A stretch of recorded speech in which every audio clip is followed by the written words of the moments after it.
The Sooners gave out a dream offer to an Oklahoma tight end, as well as hosting a JUCO DB. Let's talk about both of those. All that coming up here in about 10 seconds.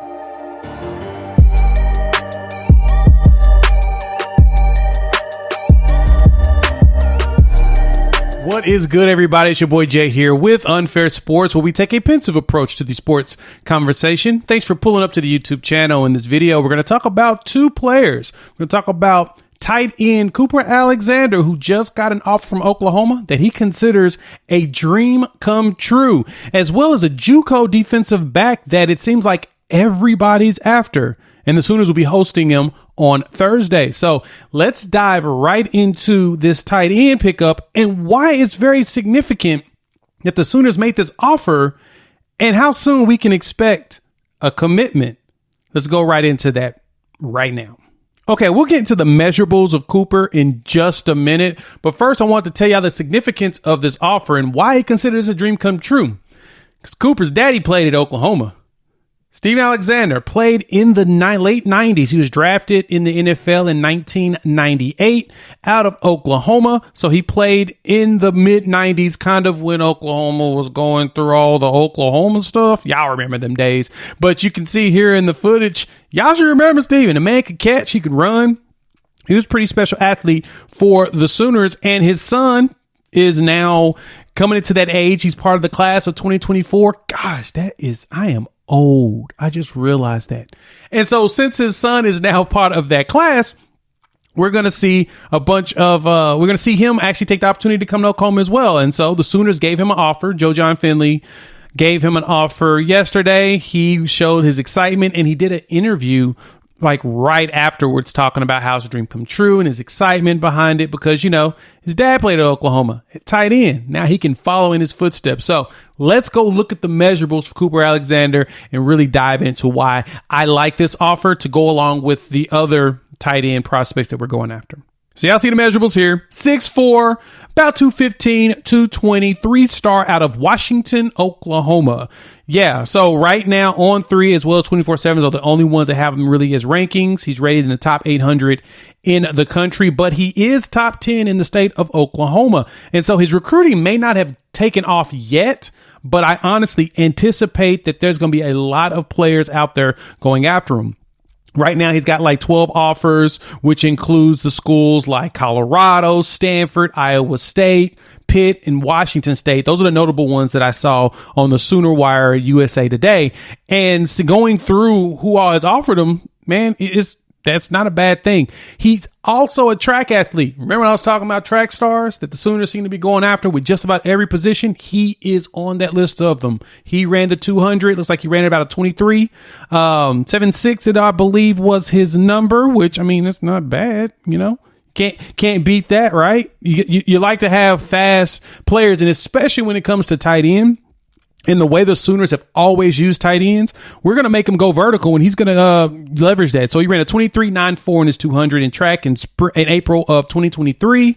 We'll see what his numbers look like for 2024 this was just recently. So we'll see what his numbers look like if he decides to run track next year or if he decides to early enroll at Oklahoma and come straight through. But as we look at some of the film of Cooper here in the background, I know I like to throw that out there. I want y'all to watch him be able to not only go out there and catch, the man can block. And that's a big deal to me because a receiver that knows how to not only get open and block makes him very, very tough to defend because you don't know if he's going to sit there and block the entire time or if he's just going to go out there and make the magic happen on the receiving side. And so I like the footage that I've seen coming of him so far. He looks like he could have been a two-sport athlete, man. He gets the ball at the high point. You can see he can jump. And he can get off the ball pretty quick, and he blocks. Like I said, he gets out there and he's pushing people down. He's pushing linebackers back, and you're going to need that type of strength when we start moving into the SEC, in which his class will be part of the first SEC class. You're going to need players like that, and he can find ways to get open. The tight end position is the one position that Georgia has always leveraged to give themselves that advantage over the competition, really. And having players and athletes like this that you can split out. I mean, heck, they put him out there at slot in a play and let him go up against smaller slot corners and safeties, and he's using that size and strength and boxing them out and catching it.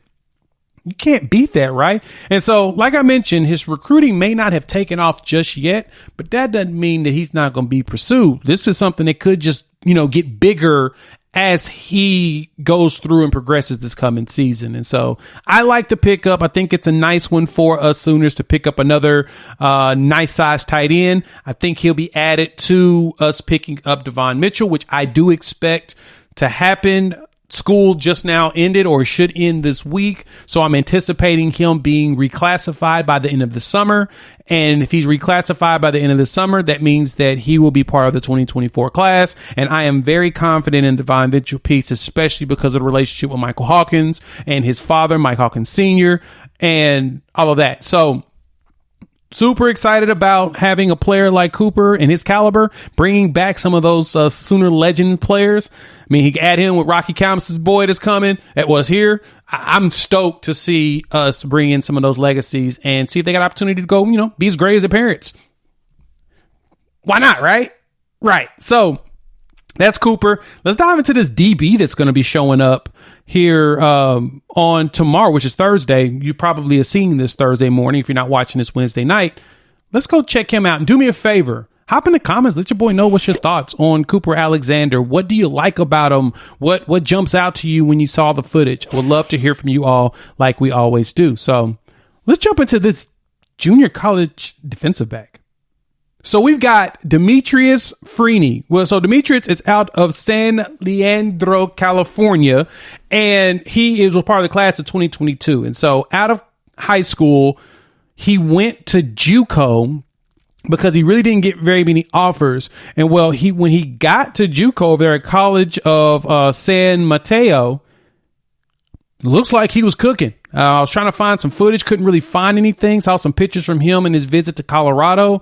So he's been making the rounds on official visits, and it seems like he's become a hot commodity for just about every school that's looking for a potential defensive back. And so because of that, I thought it was noteworthy to see that he has made an official visit set up for Thursday here with Oklahoma. Demetrius, size-wise, 6'1", 185. I love a nice 6-foot-plus corner. The smaller corners are usually the scrappier ones. They're the ones that usually work the hardest and can make the magic happen. But as these receivers are getting bigger, you want to have the option of having a big guy like this that can go out there and make something happen. And so Demetrius is, at that height, he's doing well. Oklahoma, we gave him an offer, and he basically said in an interview with 24/7 that they told, Coach Brent Venables and them told him, like, hey, you can come right in and play. You can come right in and compete. We want to give you that opportunity. And so adding additional depth at the DB spot, especially after we lost Jaden Davis to the transfer portal, which was kind of expected. A lot of the players the 20 players we've lost in the portal were expected. A lot of old regime players and older ones that were most likely getting pushed out by the younger guys. And there's nothing wrong with that. But adding an additional veteran that's played at least 1 year of college football is always great to have, just because, it's a different mindset than coming from high school. He's already played against players that are competitive, ones that he had to actually work his butt off against. And so because of that, we're bringing him in potentially to give us some maybe another diamond in the rough. We do a really good job of finding players like that. And so Demetrius will be here, like I said, on Thursday. So if you're watching this Thursday morning, he'll be here sometime today. We'll get an update on that one and probably post it either Thursday night or Friday and talk about how Demetrius thought about this trip. He's also got other official visits set where he will be going to Louisville, and he'll be going to Houston on the 30th and then Louisville on June 2nd. And I'm assuming that that's it for him as far as official visits. And then he'll probably make a decision so that he can figure out where he's going to go here in the summer. And so, we got some competition with Louisville and Houston. He's coming out of California. Hopefully he decides that Oklahoma's a place for him. We'd love to have additional depth and players that could potentially be diamonds in the rough. So hop in the comments. Let your boy know what's your thoughts on that. How you feel about us trying to pick up another JUCO player. We'll be adding to that. Oh, yeah, there's one more thing that I want to make mention of. So we did a video earlier this week on Laney Jenkins, who was a recruit, JUCO recruit out of Kansas. And I talked about this on another couple other shows, but want to make mention that Laney got his scholarship pulled. I guess it was a mutual decision between Coach Brent Venables and staff as well as him. May got the offer, he committed, and then he went to do a visit with Louisville after saying he committed to Oklahoma. And we know that's against the rules here, that Coach Brent Venables don't want you to commit until you're ready to commit. And so they pulled that scholarship offer. Now it looks like there's a lean for him to end up at Illinois. Does not mean that Oklahoma may not still be pursuing, but they did say, hey, you need to make the decision before you decide. Go do your visits before you make a full-fledged decision. And so Lenny Jenkins right now does not look like he's going to be making it here, but we'll see how this all unfolds. So hop in the comments. Let me know what your thoughts are. If you made it this far and you're new to the channel, hit that like, subscribe, and the bell notification, and join this great community of Sooner fans. And so besides that, we will chop it up later. YouTube has some videos here that I curated for you to watch. So if you want to continue to see more content, click on one of those and we'll talk soon.